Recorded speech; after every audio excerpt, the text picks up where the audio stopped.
Bhergaon UPPL राजखान्थि दोलोनि 3थि बोसोरारि सावरायमेलखौ दिनै गाजा गोमजायै खुंफुंदों।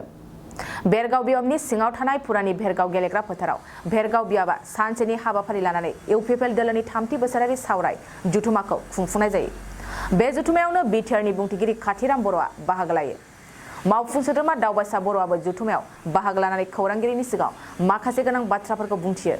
बिथाङा खौरांगिरिनि सिगाङाव मा बुंदों फै आबुं बाथ्राखौ मिथिना लानि।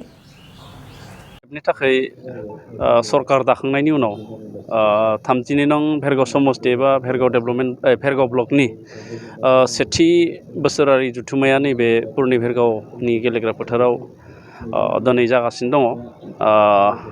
थान्दै मेल सोलिगासिनो दङ आरो बे थान्दै मेलाव गासै 14टा प्राइमारि एबा 14टा VCDCनिफ्राय जोंनि पार्टिनि मावथिफ्रा गोख्रोङैनो बाहागो लादों आरो बे थान्दै मेलखौ जोंनि UPPLनि लेङाइ आफादगिरि काथिराम बर' बिथाङा बेखेवनानै गालांबाय आरो गाबोन 3 फेब्रुवारि खालाराव एखे जायगायावनो भेरगाव जिल्ला UPPLनि 3थि बोसोरारि जुथुमाया जागोन आरो फुंबिलि समाव थान्दै मेल आरो बिनि उनाव गेवलां मेल दङ जेराव BTCनि लेङाइ गाहाय मावफुं सोद्रोमा गबिन्द बसुमतारी बिथां जोंहा EM Rakesh Brahma EM doctor Nilu Swargiary आरो थान्दै मेलाव बेखेवगिरि महरै UPPLनि general secretary administrative Raju Narzary बिथाङा बाहागो लाफैगोन आरो जों गाबोननि गेवलां मेलाव जों आसा खालामदों 10,000सो जोंनि पार्टिनि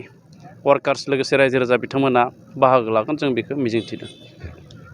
बेथ' अडिट माने जिखिना जोंहा BTCआव थांनाय समनि एबा बिथांमोननि समनि जि सरकार बे सरकारनि समाव मोनफ्रोमबो डिपार्टमेन्टआव जिखिनि लायबिलिटिस एबा दाहार खालामनानै गालांबाय बे खालामनानै गालांनाय दाहारखौ जों निटकन मोनसे बिबो एजेन्सि बियो सेन्ट्रेल गभर्नमेन्टनि बिथांमोनखौ जोङो फाइलखौ परिक्षा खालामनो होदोंमोन। परिक्षा खालामनानै बिथांमोना जि मोनदों बेखौ दाखिल खालामदों आरो बेखौ अफिसियेल खालामनांगौब्ला अफिसियेलाव जों दैथायहरबानो जायो। नाथाय बिथांमोना अफिसियेल नङाब्लाबो मोनसे एजेन्सियानो नायनायाव जिखौ नुदों बेखौनो बिथांमोना फोरमायदों आरो माखासे फाइल जों नुदों जायफोर आसनिया फाइलाव कमप्लिट जाबाय होननानै देखायदों आरो बेयाव रावबो ठिकादारा खिन्थु बिल क्लेम खालामाखै आरो माखासे फाइल दङ जेराव माने खामानिया कमप्लिट जाबाय हेन्डिं अभार टेकिं अभारबो जायाखै आरो माखासे खामानि दङ फाइलाव माने जायफोर स्किमनि फैसाया खावसेनिबो बांसिन जोब्बाय खिन्थु स्किम हिसाबै जिखिनि मावफुंजानांगौ बिदि मावफुंजानायखौ नुवाखै। दा बेबायदि कारापसन खालामनाय बा बिदि बेआइनि माखासे फैसाखौ इरेगुलार खालामनाय बेखौ बे निटकननि जि फाइल नायबिजिरनाय बे फाइल नायबिजिरनायनि गेजेरजों जोङो नुनो मोनदों। दा बिथाङा बेखिनि बाथ्राखौ बुंदोंब्लाबो बियो गणतन्त्रखौ गाहाय खालामनाय होननाय बे बाथ्राया अजुक्ति खारन जोङो बेखौ गभर्नमेन्टआव हरोब्लानो बेयो गभर्नमेन्टनि जायो। दा जायखौ माने नायथावना बेखौसो नायदों जोङो। दा मोनसे प्रजेक्टखौ जों नुनानै सोमोनांदों जाय प्रजेक्टखौ 30 फेब्रुवारियाव एडमिनिस्ट्रेटिभ एप्रुभेल होदों, 30 फेब्रुवारियावनो टेन्डार होदों, 30 फेब्रुवारियावनो सेंसन अर्डार होदों आरो 30 फेब्रुवारियावनो बिल दिहुननाय बे फाइलाव जोङो नुदों। नाथाय बुहुमावनो जों मोनथियो 30 खालारहालागै फेब्रुवारि दाना माब्लाबाबो थाया। लिप इयार जायोब्ला 29 खालार थायो नाथाय 30 खालार माब्लाबाबो थाया। दा बेबायदि गोबां अनियमखौ जोङो बा निटकना फाइलखौ नायबिजिरनायनि उनाव जोङो नुदों। दा बेखौ जोङो सेन्ट्रेल गभर्नमेन्टनि जि अडिटर जेनेरेल दङ बिथांमोननो जों दाखिल खालामोब्लानो बियो अफिसियेल जागोन। दा बिथांमोना निटकना आनअफिसियेल बेखौ होनाया गणतन्त्रखौ माने अपमान खालामनाय जादों होनना बुंनाया बिथांमोननि जास्ट ओरैनो माने मा बुंगोन मा बागोन जिहेथु लामा गैया, प्रुफआ जिहेथु दङ।